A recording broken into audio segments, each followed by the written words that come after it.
Hello friends, नमस्कार। सभी भाई बहनों को प्रणाम और बड़ों को प्रणाम। बड़ों बड़ों को प्रणाम और छोटे को प्यार और आशीर्वाद। आज के दिन बहुत ही शुभ दिन माना जाता है। आज के दिन रक्षाबंधन का दिन है, जो हमारे भाई बहनों का त्यौहार माना जाता है। इसके लिए सभी को शुभकामनाएं और सभी को मेरा प्रणाम। आज के दिन मैं एक विशेष के लिए डिजीज़ के लिए मैं कुछ कहना चाहता हूँ। आज के दिन अपने और अपनों के लिए ही मैं मामूली से डिजीज़ के बारे में जिक्र करना चाहता हूँ। वो है मामूली सा डिजीज़ बुखार। बुखार एक ऐसा डिजीज़ है जो हमारे बॉडी टेम्परेचर को लगातार बढ़ाते हैं, घटाते हैं, बढ़ाता घटाता रहता है। इसी बॉडी टेम्परेचर को घटना और बढ़ना को ही फीवर माना जाता है। इससे क्या होता है, हमारे बॉडी के एंटीबॉडी और फॉरेन बॉडी की लड़ाई होने के कारण हमारे बॉडी में टेम्परेचर अप डाउन होते ही रहते हैं। इसी दौरान आम आदमी को समझ नहीं पाता है कि बुखार किस कारण से आ रहा है। बुखार होने का कोई डिजीज़ तो है ही नहीं है। किसी भी कारण से ही बुखार आता है। हमारे शरीर में पेन होने के कारण, हमारे शरीर में सर्दी खांसी होने के कारण, हमारे इम्यूनिटी पावर होने के कारण किसी डिजीज़ के होने के कारण फीवर आता है। लेकिन फीवर कोई बीमारी में ग्रसित नहीं माना जाता है, क्योंकि ये एक अपना डिजीज़ है ही नहीं है। लेकिन हमारे सभी अंगों को अपनी लड़ने की क्षमता इसी फीवर के द्वारा ही देखने को मिलता है। अगर हमारे शरीर में किसी तरह की हलचल हो रही है या किसी कारण से हो रही है, तो वह हमारे बॉडी से लड़ने की क्षमता को ही दर्शाता है। और इसी क्षमता को हम लोग बनाए नहीं रख पाते हैं, क्योंकि फीवर आने पर हमारे सारे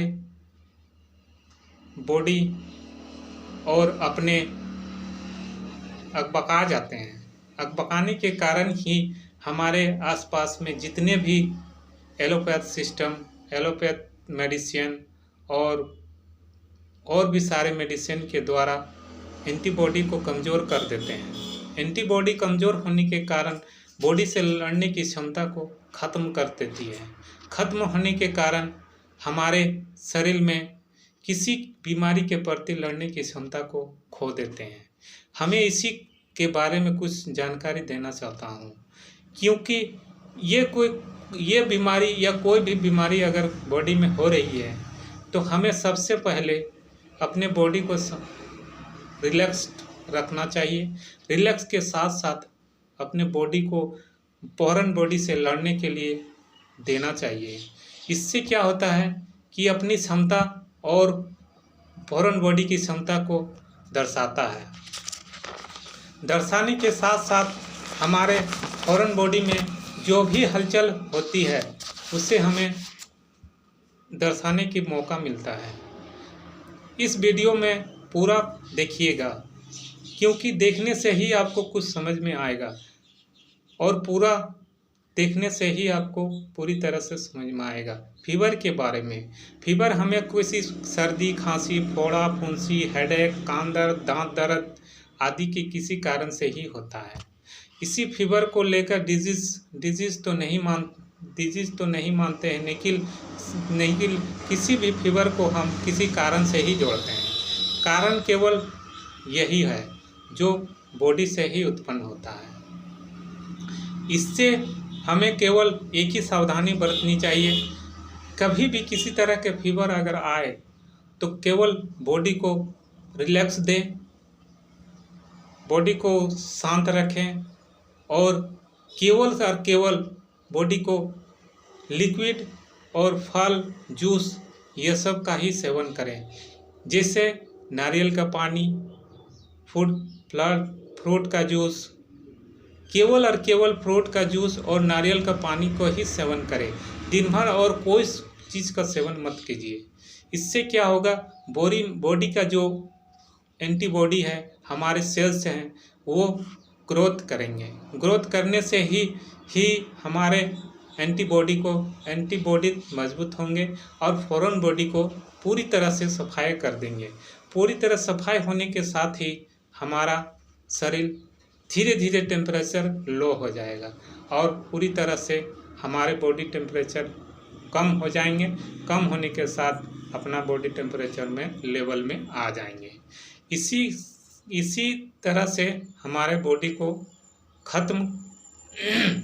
इसी तरह से बॉडी को हमें अपने को स्वस्थ रखने की कोशिश करना चाहिए। इसी के साथ मैं अपना वीडियो लंबा नहीं करना चाहता हूँ।